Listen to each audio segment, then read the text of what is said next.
Hey everyone.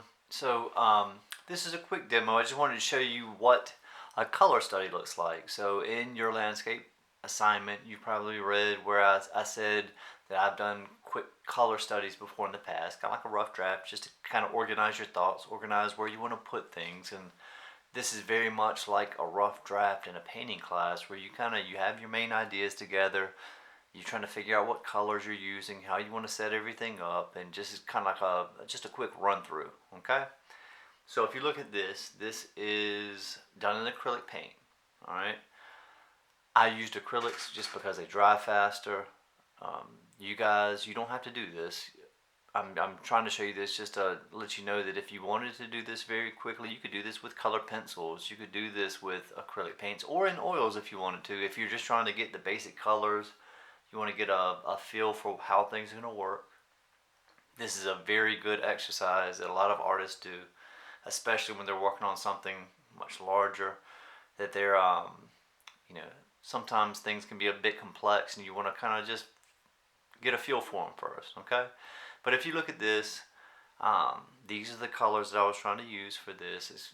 Right here you have a bit of a triadic color scheme. There's some oranges in there, there's some blue violets, and then some greens in there, some darker greens. But in the field, I'm using a lot of muted browns. Everything is very, very muted. You guys know I'm a tonalist, so therefore I'm not going to have a lot of punchy colors in this. But I wanted to show you guys this. Also, I was still working out some compositional things. I wasn't really sure what I wanted to do. If you look at the sky is kind of symmetrical right now. In the final, I really wanted to break that up so it's not so apparent. If you look at this, if you look at the actual size of the sky, if you look at where these kind of clouds kind of hit, that's kind of in the middle. All right, notice that's something that I've kind of mentioned to you guys not to do. We don't want to break things down in the middle. You can also see that kind of offset the houses a bit. And so when I show you the final painting, hopefully this will make a little bit more sense. Okay, I'm going to pull this away. Then I'm going to zoom out very quickly. Boom. So this is what the final painting looks like. So let me zoom out a bit, just so you can see it a bit better. Alright, cool.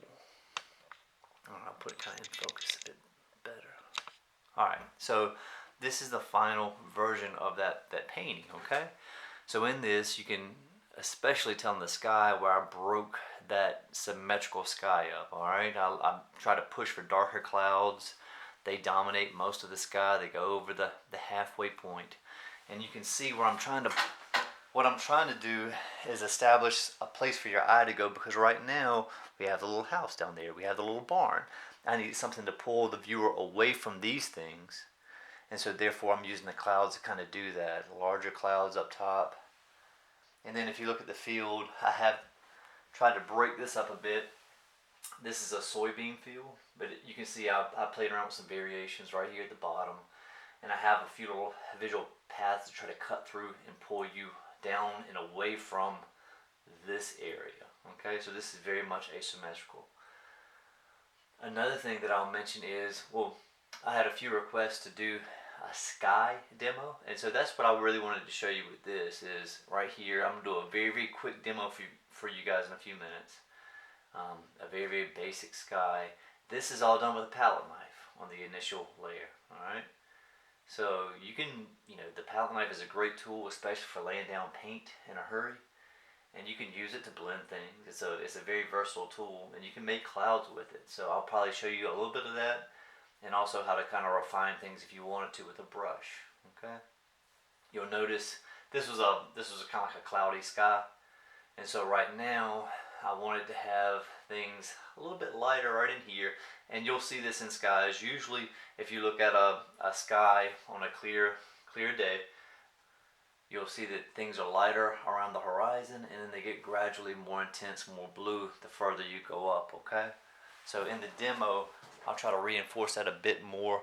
Also, I might just throw some trees in there for you guys, because the one thing that I want you guys to understand, if you're trying to create depth in a painting, alright, the things that are furthest away, you have to diffuse those edges. They have to be much, much softer, less contrast, and I'm going to show you how to do that so that you get depth length and dimension.